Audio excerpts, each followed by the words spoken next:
Hi friends, అందరికీ నమస్కారం. హంస అండ్ గెట్ యూట్యూబ్ ఛానల్కి వెల్కమ్ ఫ్రెండ్స్. వెల్కమ్. ఇంతవరకు ఎవరైనా నా ఛానల్ని సబ్స్క్రైబ్ చేసుకోకపోతే please subscribe my channel friends. ఈరోజు మనం ఒక చిన్న స్టోరీ తెలుసుకుందాం. పరిణితి. ఒక ఊర్లో ఒక పెద్ద మనిషి ఉంటాడనమాట. అతను ఎలాగైనా సరే ఒక గురువుని పట్టుకొని తీరాలి అని చాలా పట్టుదలతో ఉంటాడనమాట. అంటే అతని దగ్గర జ్ఞానాన్ని నేర్చుకోవాలి అన్న చాలా కుతూహలం ఉంటుందన్నమాట. అలా అనుకుంటూ ఉంటాడు. ఊరి యొక్క పొలిమేరల్లో పోతాడంట. అక్కడ ఒక చెట్టు కింద కూర్చొని ఒక పెద్ద మనిషి తత్వాలు పాడుకుంటూ ఉంటాడనమాట. మీరు ఈ ఊరికి కొత్త వారిలా ఉన్నారు, మీరు దేశదిమ్మర్లా, నాకు ఒక సహాయం చేయండి. మీరు ఎన్నో ఊర్లు తిరిగి ఉంటారని అనుకుంటున్నాను. మీకు ఎవరైనా గురువులు తారసపడ్డారా? మంచి గురువులు నాకు ఎవరి పేరైనా చెప్పండి అని అడుగుతాడు. అవును, నేను ఒక పర్ఫెక్ట్ గురువుకి శిష్యుడిగా కావాలని బయలుదేరాను అని అతనికి చెప్పాడు కదా. ఆలోచించి కొంతమంది గురువుల పేర్లు చెప్తూ వాళ్ళ యొక్క అడ్రస్లు కూడా ఇస్తాడనమాట. అతను ఉత్సాహంగా పెద్ద మనిషి ఏం చేస్తాడంటే ఆ అడ్రస్లన్నీ తీసుకొని చక్కగా అన్ని దగ్గరలకు వెళ్ళి వాళ్ళ దగ్గర జ్ఞానాన్ని పొందుతాడనమాట. వాళ్ళు వెళ్ళి అలాగే వాళ్ళు చెప్పిన తీవ్రమైన సాధనలు కూడా చేస్తాడు. కానీ అవేవి కరెక్ట్గా లేవు అని అతనికి అనిపిస్తుంది అనమాట. చివరికి విసుగు చెంది వయసు మీద పడుతుంది. ఇంకా అలసిపోయి ఇంటికి తిరుగుముఖం పడతాడనమాట. అలా ఇంటికి వాళ్ళ ఊరికి వెళ్ళేటప్పుడు ఆ ఊరి పొలిమేరల్లో ఆ పెద్ద మనిషి కనిపిస్తాడనమాట.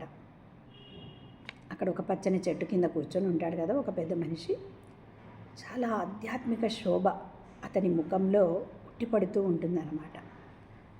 ఆ వృద్ధుణ్ణి చూసి ఇంకా ఇక్కడే ఉన్నాడే అని చాలా ఆశ్చర్యపోయి, అంటే అతను తనకు వెతకాల్సిన గురువు గారు అతనే అని అతని మనసుకి అనిపిస్తుందన్నమాట.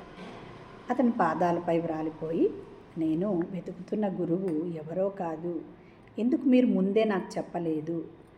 నేను నా అమూల్యమైన సమయాన్ని, జీవితంలో కాలాన్ని వేస్ట్ చేసుకున్నాను అని చాలా బాధపడతాడనమాట.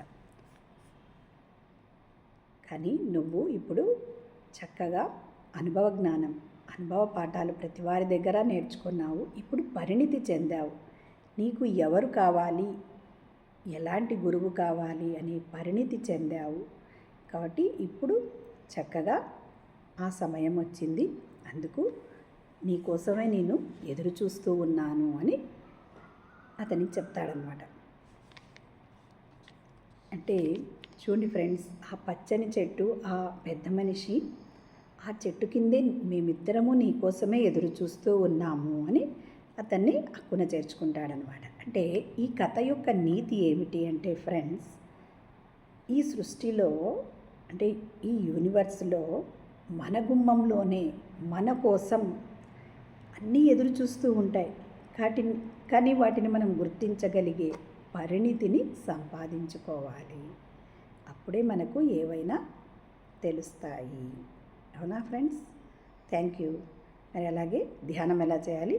చక్కగా సుఖస్థిరాసనంలో కూర్చోండి ఫ్రెండ్స్. వేళ్ళలో వేళ్ళు పెట్టుకోండి. కళ్ళు రెండు సుతారంగా మూసుకోండి. మరి కాళ్ళు రెండు క్రాస్ చేసుకోండి పైన కూర్చున్న వాళ్ళైతే.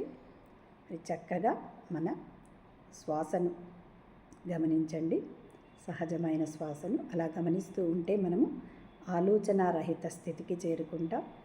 అదే ధ్యాన స్థితి, అదే ఆత్మస్థితి ఫ్రెండ్స్. Thank you.